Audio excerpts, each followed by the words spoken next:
خدا بندی عز و جل کا عظیم شاہکار حضرت سیدنا آدم علی نبینا علیہ السلام، جن کی شان یہ ہے کہ اللہ تبارک و تعالی جل شانہ نے اپنے دست قدرت سے تخلیق فرمایا اور پھر منصب خلافت بھی عطا فرمایا۔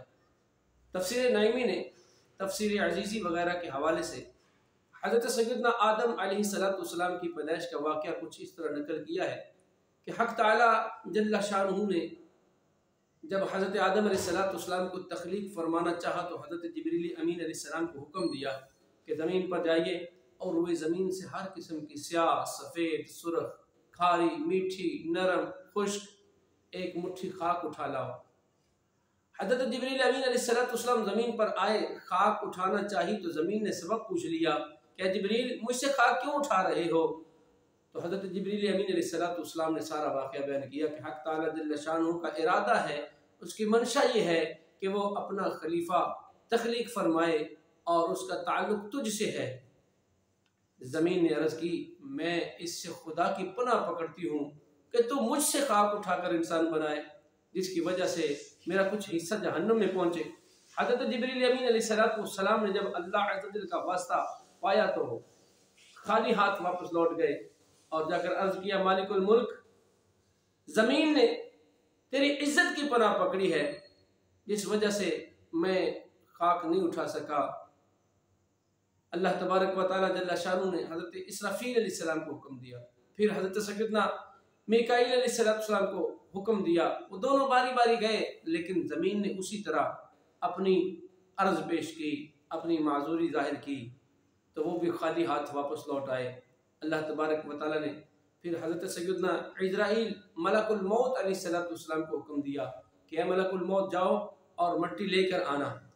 جب حضرت سیدنا عزرائیل علیہ السلام زمین پر تشریف لائے، خاک اٹھانا چاہی تو حسب سابق زمین نے اسی طرح آہوزاری کی۔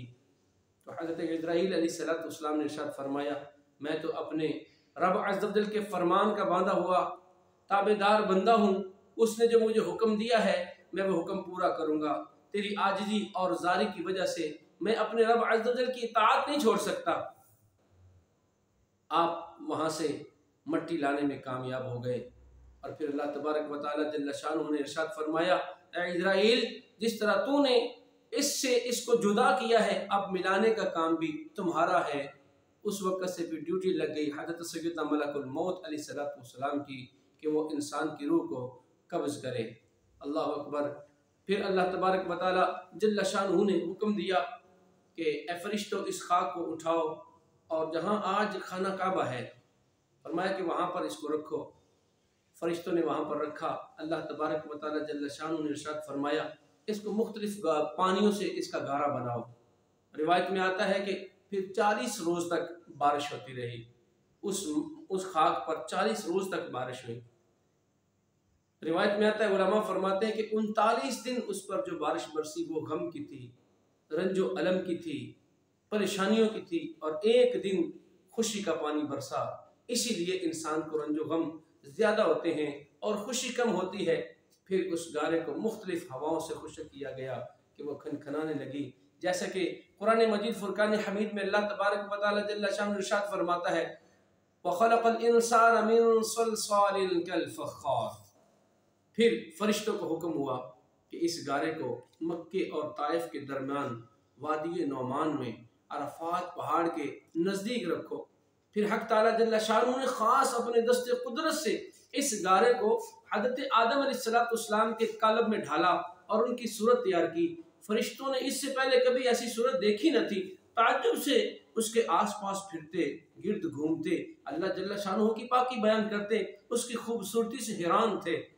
ابلیس کو بھی اس سارے اعلان کا پتہ چل چکا تھا، وہ بھی اس قالب کو دیکھنے کے لیے آیا اور اس کے گرد پھر کر بولا اے فرشتوں تم اسی کا تعجب کرتے ہو؟ یہ تو ایک اندر سے خالی جسم ہے جس میں جگہ جگہ سوراخ ہیں، اور اس کی کمزوری کا حال یہ ہے کہ اگر بھوکا ہو تو گر پڑے اور خوب سیر ہو کر کھا لے تو چلنے پھرنے سے معذور ہو جائے۔ اس قالب خالی سے کچھ نہ ہو سکے گا۔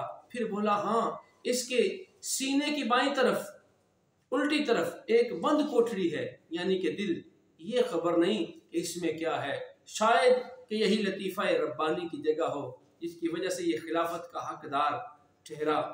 پھر روح کو حکم ہوا کہ اس قالب میں داخل ہو جاؤ اور اس کے گھڑوں میں بھر جاؤ۔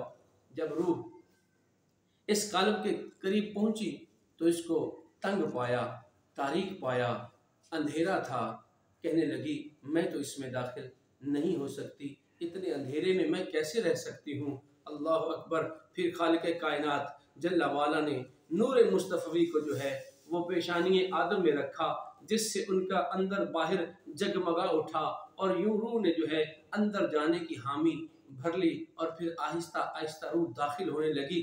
کہتے ہیں کہ ابھی سر میں پہنچی تھی کہ حضرت سیدنا آدم علیہ السلام کو چھینک آئی اور زبان سے نکلا الحمدللہ۔ حق تعالیٰ نے ارشاد فرمایا یرحمک اللہ۔ یہی اب بھی سنت ہے، جب روح کمر تک پہنچی حضرت آدم علیہ السلام نے اٹھنا چاہا مگر گر پڑے، کیونکہ ابھی دھڑ میں روح پہنچی نہ تھی۔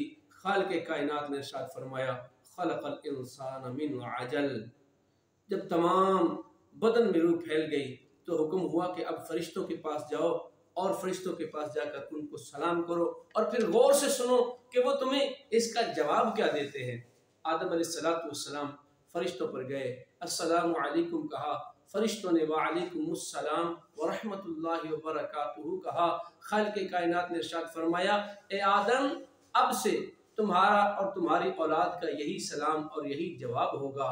اللہ تبارک و تعالی جل شانہ انبیاء کرام علیہم الصلوۃ والسلام کی محبت نصیب فرمائے، آمین بجاہ نبی الامین صلی اللہ علیہ وسلم۔